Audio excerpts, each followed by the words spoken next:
Hey, what's up everybody? We are back with another My Hero Academia review, and this one is a lot more relaxed than the last few episodes have been, and we have a new opening, which hopefully means that the next little bit of the season we have will also be a little more relaxed. So let's take a deep breath, calm ourselves from the last episode, and get into this review. Let's get started.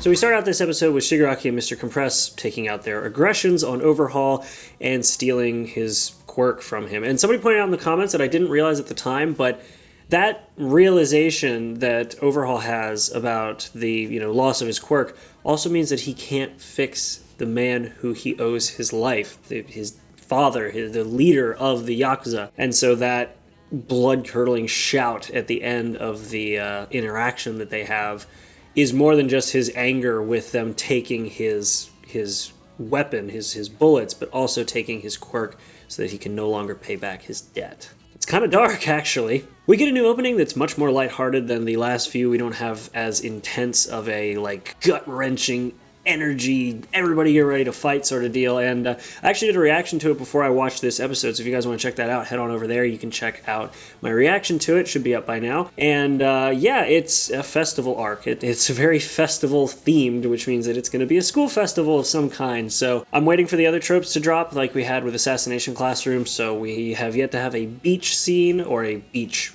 episode / arc. We've also yet to have a full-fledged field trip arc. I guess, the training could have been counted as a field trip, so we could probably have that trope in there. But anyway, we've got some tropes coming in like the festival arc, which we have yet to have, so I'm excited for that. And I believe from what I saw with some of the art, the students are starting their next year at UA, so they are now sophomores, or at least that's coming up soon, so that's kind of cool. We also see a theoretical band of the characters, which is really cool. I like the idea that they're all in a band, but apart from that, we get into the real meat of the episode, which is Gran Torino and the police going after one of the members of the League. So with Kurogiri, we knew that he was busy doing something throughout pretty much the majority of the last arc, and we weren't sure what it was. And in this, we find out he's going to take care of one for all for one. Why do I get those two mixed up? God. He's going to take care of one of All for One's pets, who is a mountain-destroying monster with a radio hung around his neck. So I already kind of don't know what the deal is with Kurogiri, why he seems different from some of the others in a way. I guess that's just the way his quirk is, that he is physically different than everybody else, which is not, I don't judge for the way people look, although he is a bad guy, so I'll judge him for that. But it's just kind of weird. Also, Gran Torino takes him out immediately because you got to attack him by the scruff of his neck, which is kind of funny. And we see this just uber powerful monster that Kurogiri was going to see, and he attacks Gran Torino and the police. They make it out, but it was definitely by the skin of their teeth. Now, apart from that, we actually see Gran Torino escaping a little bit later, because once we see this big monster, we hop back to the students, the ones who were involved in the Hisaikai raid.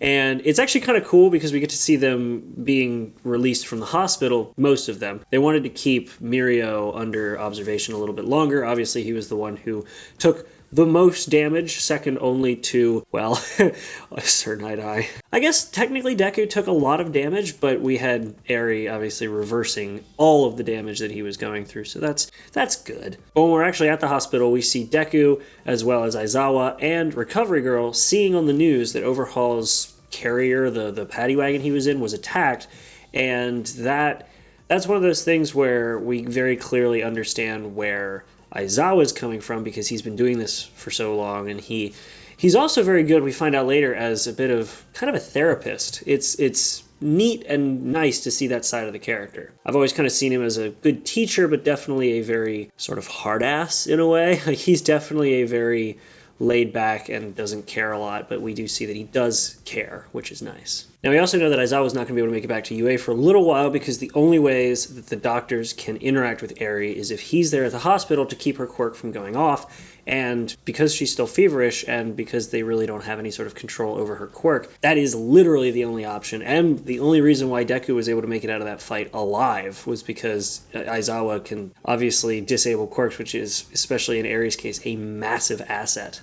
Now, we have what is kind of a small interaction, but has very big implications.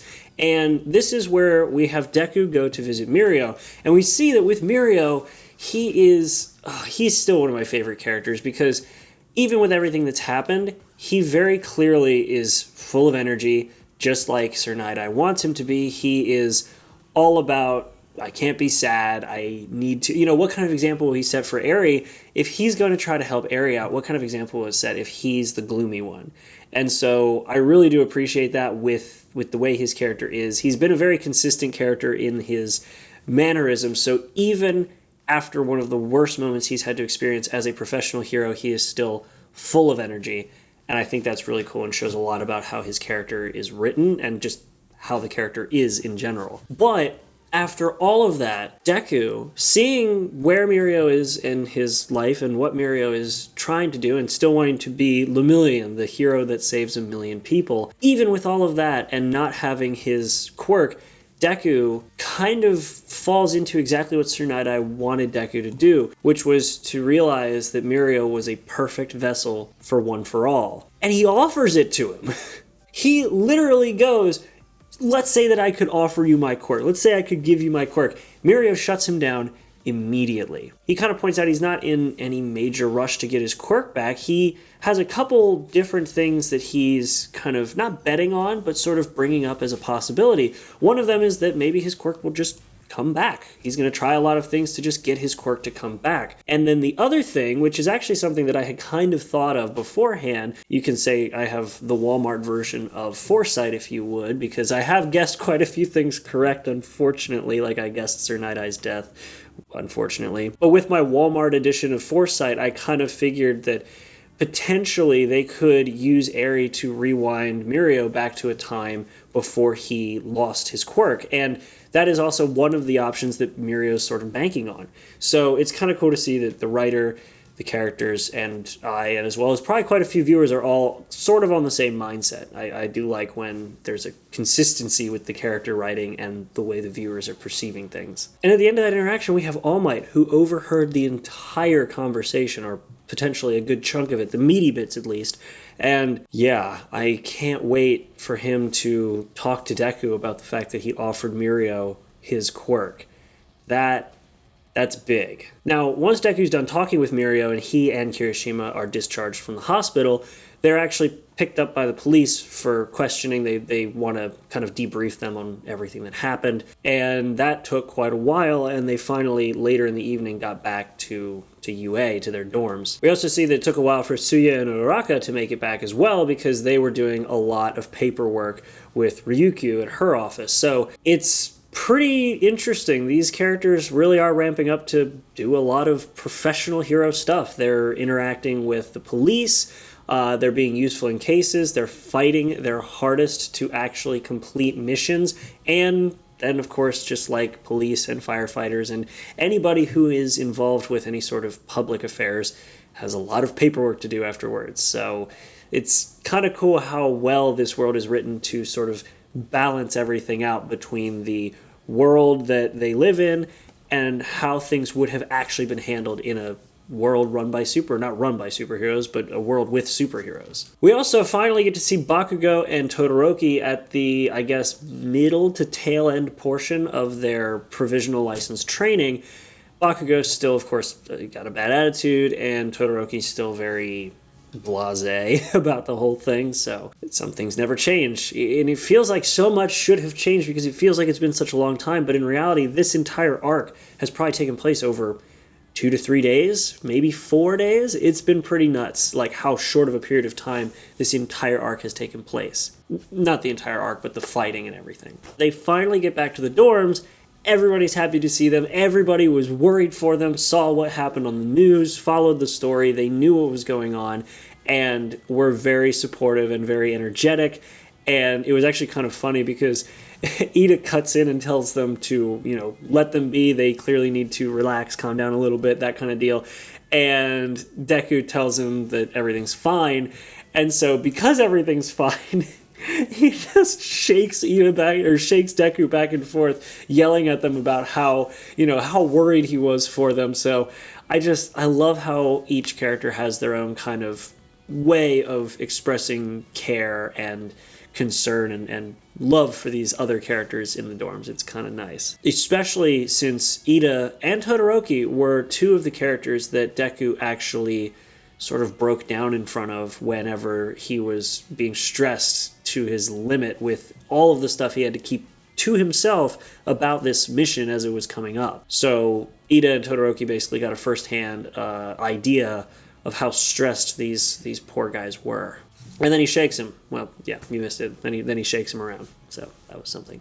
Now after this, though, we do see what I was talking about. We have this.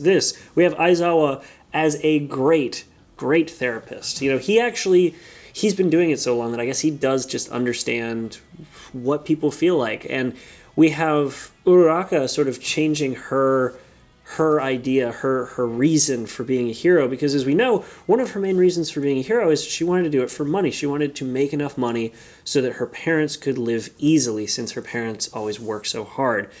And having held Sir Night-Eye in her hands and trying to do everything she could to keep him stable and keep him alive, with all of that, she wants to save people. And I get that. She does want to save people.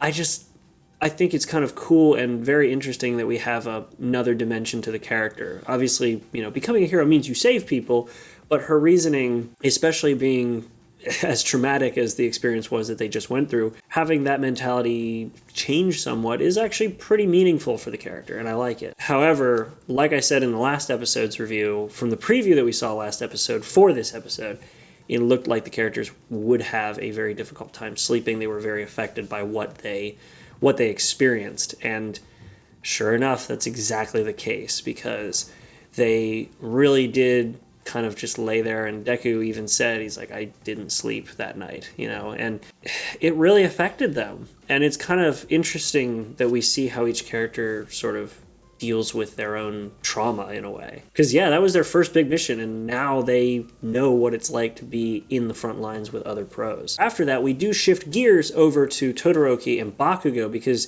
now we're dealing with them trying to catch up with the rest of the class, or with a good portion of the class, because they still need to get their provisional licenses, and they're going through the extra courses to get their provisional license, which, as we've seen, is very difficult, because in a couple previous episodes, when they were coming back from those lessons, they were pretty beat up. And even during the reunion of the rest of Class 1A with the ones who were on the Hasaikai mission, Bakugo and Todoroki both kind of go to bed early because they need to be up early enough, but I guess not super early, because Present Mike still says they were late. But yeah, they have to be up early enough to go to this training. When Bakugo and Todoroki get out to the bus that's going to take them to the event, or to the training, we have All Might and Present Mike. I love Present Mike, honestly. He's one of my favorite characters when it comes to just the sheer energy. It's so funny to me. But yeah, so it's All Might and Present Mike, and they take Todoroki and Bakugo to this training course, and it's kind of a bad thing. I'm not sure how bad of a thing, because with All Might going, All Might runs into Endeavor, because we see previously Endeavor calls Todoroki, tells him, hey, I'm going to be there to watch you train, and because this is the day that All Might decides to go with them, makes for probably a bit of an awkward encounter between the two. Though we also see that All Might got a call from Gran Torino about what was going on previously with the mission he had to capture Kurogiri, and what he found in the woods. And it really does kind of sadden me in a way to see All Might in the state he's in, just because we knew that he was weakened, and we knew that he had sort of an Achilles heel. Well, obviously everybody has heels, but he had an Achilles heel, which was his time limit with All for One. A time limit with One for All. And because he had that time limit, that was always the sort of energetic stressor that we had. But now it's like he's still involved with hero work, but not at all to the degree that he was before. And so that really does sort of make it upsetting to see him see all of these things happening that he can't really affect in any way. I'd love to see maybe Eri bring back some vigor into All Might. Maybe not bring him back to full prime All Might, but maybe give him the ability to bulk up a little, or at least be kind of powerful. It's kind of unfortunate. Maybe there would be an accidental reversal or something that gets him to a young All Might or a younger, less controlled power All Might. I don't know. I want to see All Might do more. Or I want to see him die. Like, those are my two options, because I'm kind of sick of seeing him just kind of meandering around. As awful as that sounds, he kind of just feels like he's a meandering character. Like, even just in this ending with Bakugo and Deku sort of walking in different directions, you see them very clearly showing, like, looking up to All Might, and now they're both facing away from All Might, and All Might's facing away from them. They don't need him anymore. And it's kind of sad to say that, but it's true. Anyway, getting back to Todoroki and Bakugo in the training, we run into the previous class, two of the members from the previous class who gave the main 1A group a hard time last time, the one dude who had a beef with Todoroki, and the other one, Cammy, she was the one who was captured, and we don't know what happened to her before Toga took her, so she's different, she's unique. It's definitely a different character from what Toga portrayed her as, so that's kind of interesting. But anyway, Gang Orca and the other guy from last time, whose name I forget, I'm sorry, don't yell at me, I don't know his name, and I'm not going to look it up because I just want to get this down now. They're running it, and they're going to make it more difficult this time from what they said, so I don't know exactly what that means, but I guess we'll find out. Also, can I just point out how much I love the ending that they have now? This ending, showing all of the UA photos of these different characters, like All Might winning the UA Sports Festival.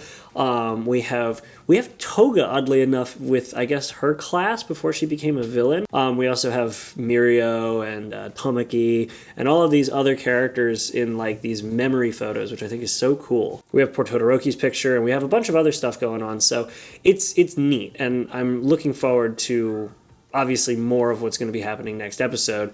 But yeah, this whole episode was pretty solid, actually. However, we see that in the preview for next episode, it's probably going to be a Bakugo Todoroki episode, which is refreshing considering that we've really only had the main characters for the Hisaikai, which it makes sense. You don't want to have too many characters for a big arc like this, but we have Bakugo and Todoroki and the other two from the other class having to get the favor of some children, and I don't know if these children are like the weird kid things that we got from the training that we saw in the first big interaction with the Hero Provisional License course, because that was kind of funny. The people who were forced to play trauma victims, or not forced, hired to play trauma victims, that was pretty funny. So I don't know if that's what the kids are going to be or not. It looks like there was a kindergarten teacher though, so they may be actual children. But it makes sense, because if a hero can't make a child, calm down or laugh or be at ease, you're not really going to be a good hero, are you? So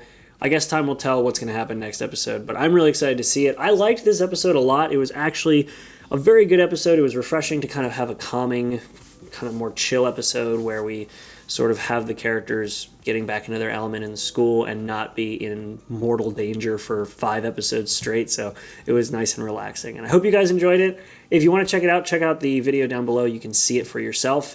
Otherwise, thanks for watching, guys. Hope you enjoyed this review. If I missed anything, let me know in the comments. If you think that I could go over anything more, let me know in the comments. And apart from that, I'll see you guys in the next video. Like, subscribe, all that fun stuff, and I'll see you in the next one. Hey guys, just hopping in at the end here. Thanks for watching through the whole video. I hope you enjoyed it. I do still have merch. I've actually had it for quite a while, but not a lot of people know about it or care.